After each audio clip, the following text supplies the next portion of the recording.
What's up, guys? Just want to give you a recap of the Filthy 150 event from my perspective. Didn't really talk about it a whole lot in the week after just because it was Thanksgiving. Been super busy trying to get back on track once getting back here at home, but want to give you guys kind of the rundown of my thought process through all the events, event by event, day 1, day 2, and day 3. So here we go. Let's get into event 1. That was the handstand walk and ski erg for time. So 1,000 meters on the ski erg for time. Every 2 minutes, starting in minute 0, you had to handstand walk. I believe it was about 20 meters. So 10 meters out and 10 meters back. Tim Paulson, myself, and Sean Sweeney did one round of the workout earlier in the week. And I'm pretty fast on my hands. I can typically walk pretty fast, especially if it's only 20 meters. And Tim Paulson is like a cheetah on his hands. He absolutely smoked me in the practice round. So 3, 2, 1, go. I went out a lot harder than I had in practice. Came off the ski erg at the 2-minute mark, I believe with about 530 meters or so. And was pretty fired up about that. Really thought that, okay, now this is something I can do. 470 to go, you're gonna be a little bit tired, but just, you know, cash out on that last 500. Made the walk down, had to take a little bit longer of a break, I think, than I wanted to. Turned around and came back, and I actually walked a little bit further than I had to, just not paying attention. So again, just kind of a mistake, being your first time back on the competition floor, worried about getting a no rep and having to do the whole 10 meters over again. Got on the ski erg and just shut my eyes and went as hard as I could. I knew it was going to be close. I actually started to feel a little bit better as the ski erg went on, as some of the fatigue from the handstand walk kind of left. The count of 10 seconds to go, I could see I was probably going to be about 30 meters, 20 meters shy of actually finishing in the 2 rounds, and that's about what it came to be. Gave my last pull, was kind of looking at the monitor, it was ticking down, the beep went off. I'm like, okay, it's not going to run out. Had to do my handstand walk down and back, and this is what really separated people who had to do the handstand walk for the 3rd time. Overall, I was actually pretty pumped with how I did. Definitely a fun event you can try at your gym. I would give it a go for sure. All right, so event 2 was called Decoupling, 21-15-9, bar muscle up and back squat at right around 205 pounds. I was pretty excited for this one. I knew the squatting would be a little bit of a challenge, but you know, considering the volume I had been able to put in over, you know, the past 6-7 months of really getting back into training. But I was fired up for this one because the gymnastics portion of it was really the make or break portion. So this was one that was like, okay, like, hey, I can take top 5 in this. I can gain some ground, get some points. It's going to be a good event for me. So I decided to break that first round up into a set of 12 bar muscle ups and then a set of 9. So did 12, felt pretty good. Took a right around a 10-second break. Got up and did another 9. Back squats weren't much of an issue. When I went back for my 15, I had planned on knocking that out if I could in one big set, and got up for the set of 15, and right around rep 6 or 7, somewhere in there, I started getting no reps. So I got 2 no reps, I believe, on the round of 15, and that changed everything pretty big. Missed a couple reps there. That caused me to come down, take about another 10-second break, hop up, finish the round, 15 back squats. Okay, hey, let's get all 9 of these unbroken. Went in again, ran into the same issue, which really that's my fault at that point for not making the correction, and then finish out the last set of 9 back squats, which ironically I didn't think was going to be the worst set of back squats. I thought the 21 would kind of be the most grueling, even though you're pretty fresh. But that set of 9 back squats was absolutely horrendous. It put me on my butt after I finished the workout and went through the finish line. Overall, I took 8th. I think it's definitely one that I could have taken top 5, top 3 maybe. My time was around 5 minutes and 40 seconds. And that's actually much faster than I thought that I'd be able to do it. I was thinking right around 6 minutes for me would have been great, but the adrenaline, the atmosphere, all that kind of pushed me over the edge a little bit, and also might have been what caused some of my no reps. Lost some points there, but overall was fired up with how I did. My quad handled well, my leg felt great, and overall at the end of workout 2, the body was feeling good. Okay, so towards the end of the evening, we had the snatch. So just a 1 rep max snatch. It was a great format. You had plenty of time. So that was great. It enabled competitors to go for some big lifts, try to hit some numbers that maybe they wouldn't have been able to if they were putting under some kind of conditioning aspect in front of it. When I first saw that this workout was announced earlier in the week, I was super frustrated. I was kind of bummed, just because in the weeks prior to that, the most weight that I'd hit was 235 pounds, which is right around 105 kilograms, then that is nowhere where you need to be to even do damage control in a CrossFit competition. I've been progressing myself super slow, being super cautious, making sure I didn't have any big setbacks. Most weight that I had hit prior to coming into that competition was 235 pounds. 205 kind of popped up pretty quick on a power snatch, 205 pounds, and made a jump to 215 and then 225, and power snatch 225, and I was like, okay, something's different today. 3, 2, 1, go, it's my turn. And I was actually kind of waiting for my judge to cue me, and he didn't at first, and I was kind of watching the guy next to me lift until I saw my judge start to like move his hand like, hey, you gotta go, and I was like, oh, I have to actually lift right now.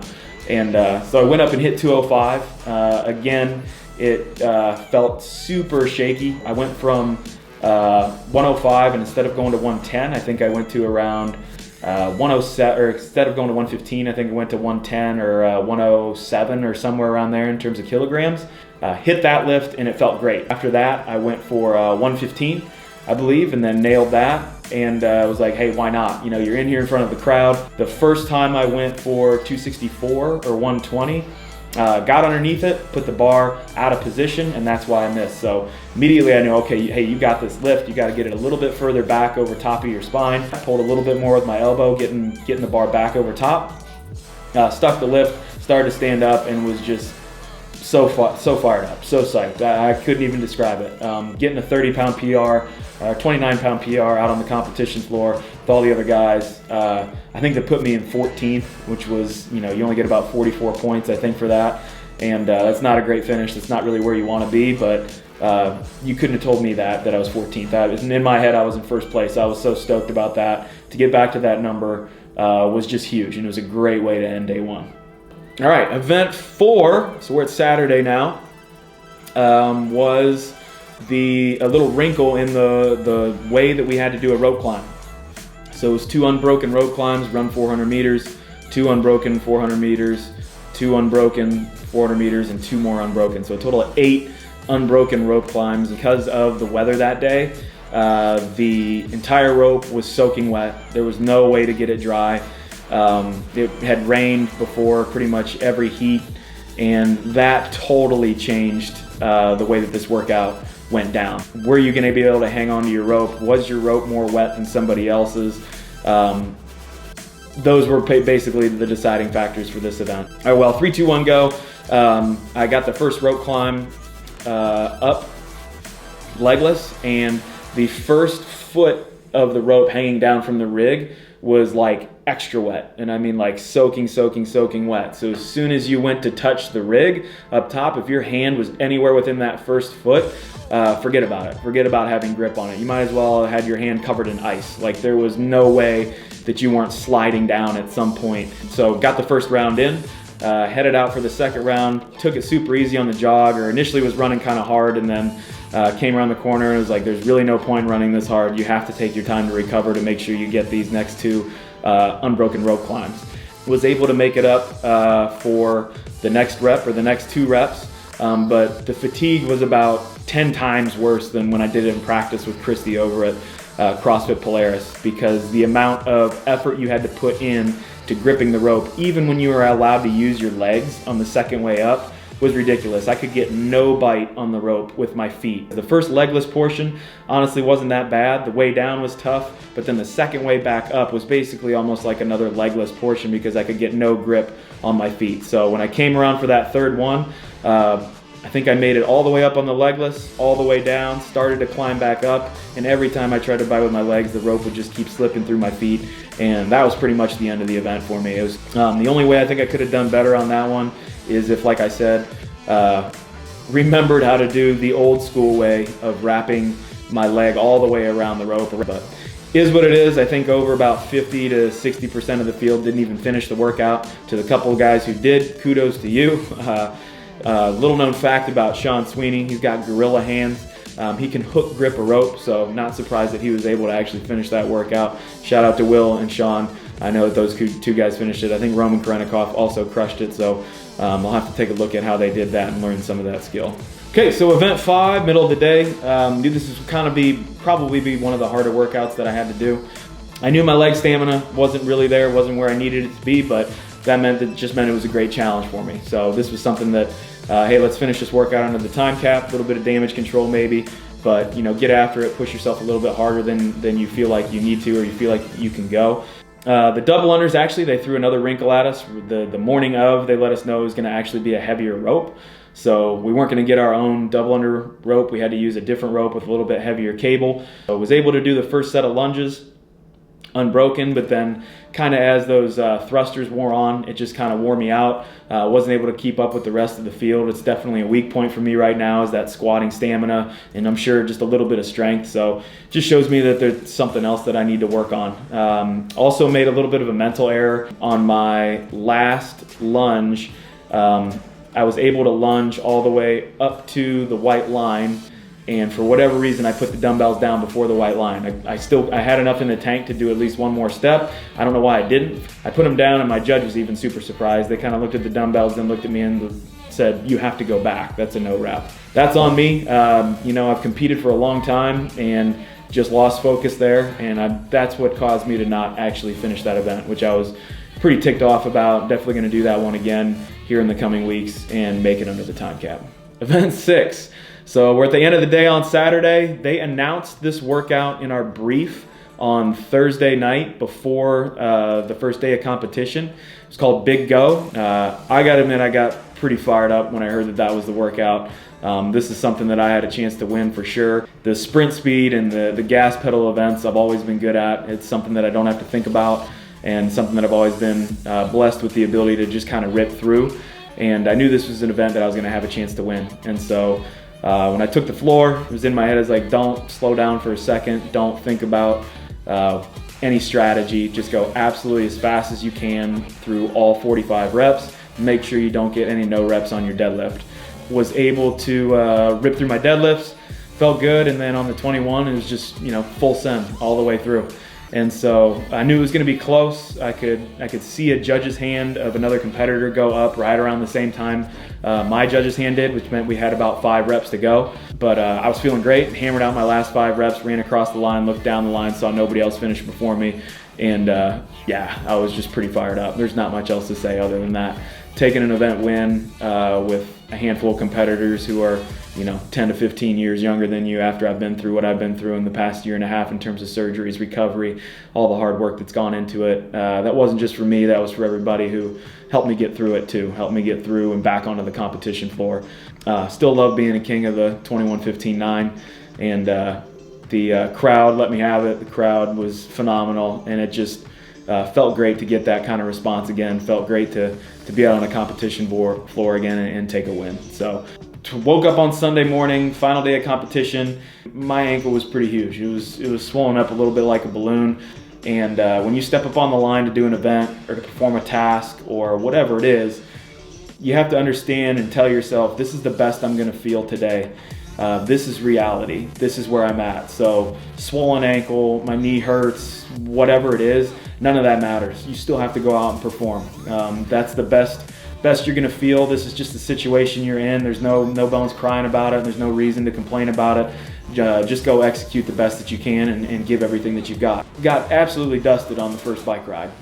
Was pretty disappointed with my performance in that respect. Wasn't sure how the ankle was gonna feel when I got off and started running. Overall, it wasn't bad. Can definitely feel that the range of motion wasn't quite there to really lay the hammer down for the full 1,000, but got after it, pushed as hard as I could, and wound up placing pretty low in that event. So I was right around 11 minutes or just under, and you needed to be in a low 10-minute range to be in the hunt for getting any good points there. Event 8 on the day was definitely starting to feel some fatigue.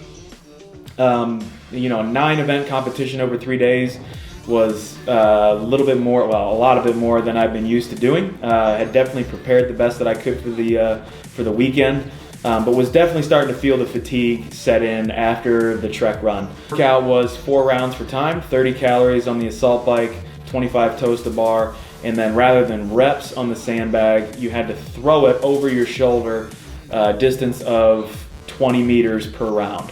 So that was definitely a different standard than I'd ever run into with a sandbag. Every inch mattered. If that sandbag landed on the white line, it was not over the white line, that meant you had another rep to do. I made a couple mistakes, made a mistake right off the rip. I was throwing the bag over my shoulder, and once it landed on the lane line to my right, which meant that I was technically going into someone else's lane, even though it was nowhere near anybody. But because it touched the line, I had to pick the bag up, roll it back to the position, and redo that throw. And then I also got no-repped a couple times for throwing it. The bag had left my hands, and then I took a step backwards, and I got those reps taken away from me as well. Definitely gave it my all, got time capped in that one, was really pretty disappointed with that. That was definitely a workout that I wanted to finish. Definitely one that I'm gonna do again here, like I mentioned before, with the dumbbell workout in the coming weeks.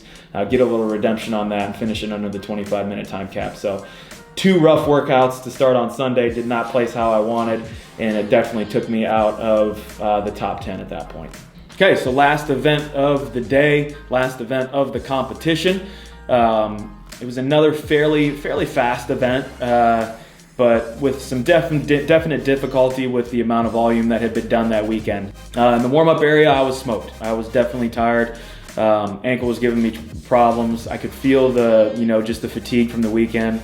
The squats were rough on the ankle, but again, hey, this is just your reality right now, so just fight through it and get it done. Did actually a lot better than I thought I would on the wall balls. I placed in that workout ahead of a lot of people that I didn't think that I would have, but was only able to get 1 of the 3 clean and jerks in on the last way through at 265, but that was all I had. I gave everything I had in that workout, gave everything I had on the weekend, and overall was super happy. I didn't have a whole lot of expectations going into it. My first time being back in the open field of men in competition for a spot at the CrossFit Games. So overall placed 16th over 9 events on 3 different days. Super happy about it. Definitely would have felt better to be in the top 10, top 5, somewhere around there, but that's just not where I'm at. Those other guys earned their spot, they earned their position. They worked hard, came out, executed well on the day, and proved that they belonged where they belonged. It was a great test of fitness over the weekend. The people in Ireland were fantastic. The country was amazing. And yeah, it was just great to get back out there on the floor after being through the surgeries, the injuries. The hard work definitely paid off, and I had a blast doing it. So as for if I'll do another sanctional this year, I would love to do one on a team, maybe do another one as an individual. I haven't really decided yet. Right now, slated, I know that I will be doing bare minimum the Rogue Legends event here in Columbus, Ohio. So make sure you check that out, come down and watch all the legends compete. It was a phenomenal event last year. It's gonna be even more incredible this year. Thank you guys. If you got any other questions about the competition, about competition training, go ahead and throw them in the comments. We'll see if we can get those questions answered at some point in the coming weeks. But happy to be back, pumped to be back to YouTube, pumping out content to you guys, and we'll see you soon.